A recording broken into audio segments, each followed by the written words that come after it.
और एक निवेदन आप सबसे करूंगा, जिसके घर में क्लेश ज्यादा मचता हो, बहुत ज्यादा क्लेश मच रहा हो, बहुत ज्यादा झगड़े होते हो, बहुत ज्यादा, तो महाराज शंकर भगवान पर थोड़ा सा चावल एक कटोरी में गला लो, थोड़ा सा चावल गलाओ, गलाकर उसको पीस लो, पीस कर उस चावल में थोड़ा सा चंदन, थोड़ी सी हल्दी डाल लो, उसका उपटन तैयार करो। बुधवार के दिन, कोई भी बुधवार, शंकर जी के मंदिर में जाकर शंकर भगवान के शिवलिंग पर उस चावल का लेपन करो। 7 लोटा पानी, मात्र 7 लोटा पानी शंकर को समर्पित करो,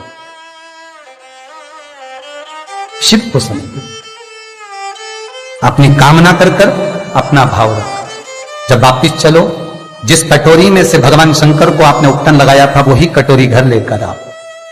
घर के मूल स्थान जो भी हैं, हर हॉल में, कमरे में उसकी एक एक बिंदी लगा दीजिए। मात्र 3 बुधवार आप कर लीजिए, आपके घर में कभी क्लेश नहीं हो सकता। भूमि का कितना भी दोष होगा सिद्ध हो। जिस घर में रुपया आ रहा है, जा रहा है, 1 रुपए कमा रहे हो, 100 रुपए खर्च हो रहा है, घर में पैसा नहीं दिख रहा, व्यापार तो अच्छा कर रहे हो, घर में 4 लोग कमा रहे हैं, सब कोई मिलकर कमा रहा है, तो भी पैसा नहीं दिख रहा, तो भी धन नहीं दिख रहा, रुपया नहीं दिख रहा।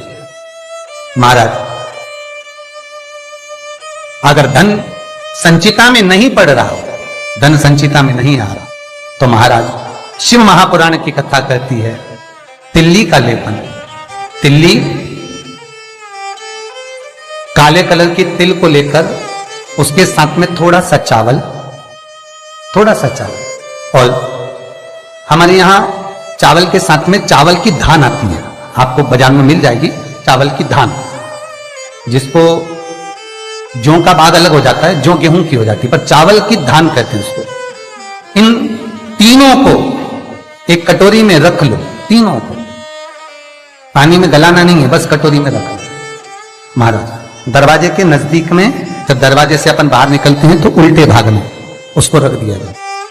घर से 1 लोटा पानी जिसमें कच्चा दूध मिला हो, वो कटोरी शनिवार के दिन रखकर, रविवार को उठाकर ले जाकर कलश नीचे रखकर, सीधे हाथ में कटोरी रखकर शंकर जी को समर्पित कर दो। जल चढ़ा दीजिए। बाबा भोलेनाथ के जो चरण पादुका है, उस पादुका में वही तिल्ली, वही चावल का भात, वही जौ, जो आप चावल का धान बोलेंगे, धान, उसको लेकर दोनों भाग पर समर्पित कर दो। आते समय वो दोनों भाग पर चढ़ी हुई तीनों चीजें उठाकर लेकर आ जाइए। दुकान में, व्यापार में, व्यवसाय वाली जगह पर उसको रख दीजिए। कभी जिंदगी में संपदा कम नहीं होगी, महाराज, संपदा बढ़ेगी। 3 रविवार आपको करना है सुख की प्राप्ति के लिए, ये भूमि के दोष को मिटाने के लिए। आपको कथा में पहले भी कहा था, 12 नक्षत्र, समय, घड़ी, पल, दिन, ये जितने भी बनाए हैं मेरे महादेव ने बनाए, मेरे शंकर ने निर्मित किए। एक एक पल, एक एक घड़ी, एक एक क्षण शिव बना था।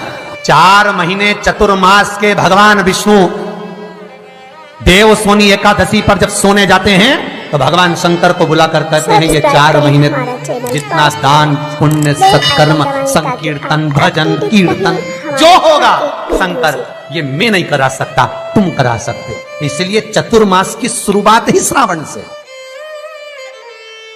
इसलिए चतुर्मास की शुरुआत ही श्रावण से है। शंकर कहते हैं, पहले जल में चढ़वाता हूं, पहले मैं भजन करवाता हूं, स्मरण करवाता हूं, कीर्तन करवाता हूं, जितना भजन, दान, पुण्य, स्मरण, नाम, कीर्तन जो होगा चतुर्मास के अंतर्गत, वो सब देवभाग को प्राप्त होगा। पितरों को, पूर्वजों को, आहूतों को दान करो, पुण्य करो, सत्कर्म करो, चाहे गौ माता को दो, चाहे बहन बेटी को दो, चाहे किसी भिक्षुक को कुछ दो। उस समय तुम्हारे चेहरे पर सल नहीं होना चाहिए, उस समय तुम्हारे चेहरे पर, तुम्हारी नैनों में अश्रु नहीं होना चाहिए, उस समय तुम्हारे चेहरे पर प्रसन्नता होना चाहिए। घर पर बहन बेटी आ जाए और बहन बेटी राखी बांधने आई, बहन बेटी तीज त्योहार पर आई और तुमने एक साड़ी दी या 500 रुपए दिए या 1000 रुपए दिए या 2000 रुपए दिए और भाभी का मुंह भगोने जैसा हो गया, चेहरा उतरा हुआ। भाई राखी बंधवाने बैठा तो पहले जेब में अंदर से जाकर पत्नी से पूछकर आया, इसको 500 देना है कि 300 देना है। राखी बंधवाने से पहले, पाटे पर बैठने से पहले, आसन पर बैठने से पहले सोफे पर बैठने से पहले जब भाई राखी बंधवाने बैठता है तो पहले अंदर जाकर अपनी धर्मपत्नी से पूछता कितने देना है। क्यों भैया, कमा तू रहा है, ला तू रहा है, तो फिर धर्मपत्नी से क्यों पूछा कि कितना देना है? पत्नी को यह कहना था आज मेरा मन है, बहन साल भर से नहीं आई, कुछ तो लॉकडाउन में 4 महीने से फोन तक पे बात ही बात होती रही, आई नहीं, 1 साल हो गया, मेरा मन कर रहा है आज मेरी बहन को मैं 2000 रुपए दे दूं, साड़ी के भी हो जाएंगे, चूड़ी के भी हो जाएंगे और देना हो जाएगा, आज मेरा मन कर रहा है। तुम्हें बोलना चाहिए, तुम्हें बताना चाहिए। और अगर पत्नी को कहे पति कि तुम 2000 रुपए दे रहे हो तो धर्म पत्नी का फर्ज है, धर्म पत्नी का फर्ज है, क्योंकि तुम भी किसी की बहन हो, तुम भी किसी की बेटी हो, तुम्हारा फर्ज है कि तुम अपने पति को कहो सुनो 2100 दो, मना नहीं है, 500 रुपए अलग से चूड़ी के दे दो, 500 रुपए अलग से बहन बेटी आई है तो गाड़ी का किराया दे दो। ये जब धर्म पत्नी अपने पति को कहेगी, पति के चेहरे पर प्रसन्नता होगी। मुझे उम्मीद है आज आप अपनी ननद को दे रहे हो तो आप जब अपने मायके जाओगे तो आपकी भी भाभी इतना ही सम्मान देगी। क्यों? एक उंगली जो हम किसी पर उठाते हैं तो ये 3 उंगलियां हमारी ओर जाती है। हम एक के लिए अगर व्यवस्था करते हैं तो कहीं ना कहीं आपकी व्यवस्था भी पूर्णता में हो पाती है। आपकी व्यवस्था, आपका भाव, आपका आनंद, आप किसी के लिए अगर समर्पित हो रहे हो, आप किसी के लिए समर्पण कर रहे हो, आप किसी के लिए अग्रण्य हो रहे हो तो वहां से पूर्णता का अग्रण्य का भाव तुमको भी प्राप्त होगा।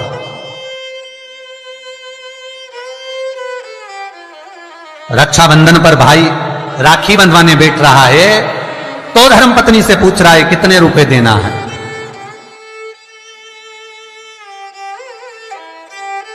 प्राण छूटने के बाद भगवान विष्णु लक्ष्मी से पूछे बता इसको नरक भेजू कि स्वर्ग? अरे बोलो तो रे भाई, भगवान विष्णु अगर अपनी पत्नी से राय ले तो, भोलेनाथ देने से पहले पार्वती से राय ले तो, इंद्र कार्य संभालने से पहले इंद्राणी से राय ले तो, ब्रह्मा ब्रह्माणी से राय ले तो नहीं, नहीं। अगर यमराज अपनी धर्मपत्नी दक्षिण से पूछे, ए दक्षिणा तू बता कि ये जो मरा है इसको मैं स्वर्ग भेजूं कि नरक? तो सबसे ज्यादा अगर दक्षिणा देवी बोलेगी तो एक ही बात बोलेगी यमराज की पत्नी, एक काम करिए इसको नरक भेज दो। क्यों? क्योंकि ये कभी दक्षिण मुख कर कोई काम ही नहीं करा। बोलो, दक्षिण मुख करके कौन कार्य करता है? दक्षिण मुख करके कौन पूजन करता है? दक्षिण मुख करके कौन स्मरण करता है? दक्षिण मुख करके कौन सेवा करता है? तो दक्षिणा को तो क्रोध आना चाहिए कि ये कभी मेरी ओर मुंह करके कभी भजन नहीं करा, इसने कभी मेरी ओर मुंह कर मेरे को देखा तक नहीं, कभी मेरी ओर मुख नहीं करा। तो दक्षिणा देवी तो क्रोध में आकर बोल देगी इसको नरक भेज दो। पर यमराज जब मृत्यु का दंड देता है, यमराज जब प्राणों को हरता है, अपनी पत्नी से नहीं पूछता, भगवान विष्णु लक्ष्मी से नहीं पूछते कि इसको क्या देना है, ब्रह्मा ब्रह्माणी से नहीं पूछते कि इसको क्या देना है, इंद्र इंद्राणी से नहीं पूछते कि क्या देना है, शंकर पार्वती से नहीं पूछते कि क्या देना है। तब केवल उनकी विचार धारणा, केवल वही देखा जाता है कि उसका भाव कितना, उसके भाव की सिद्धता कितनी।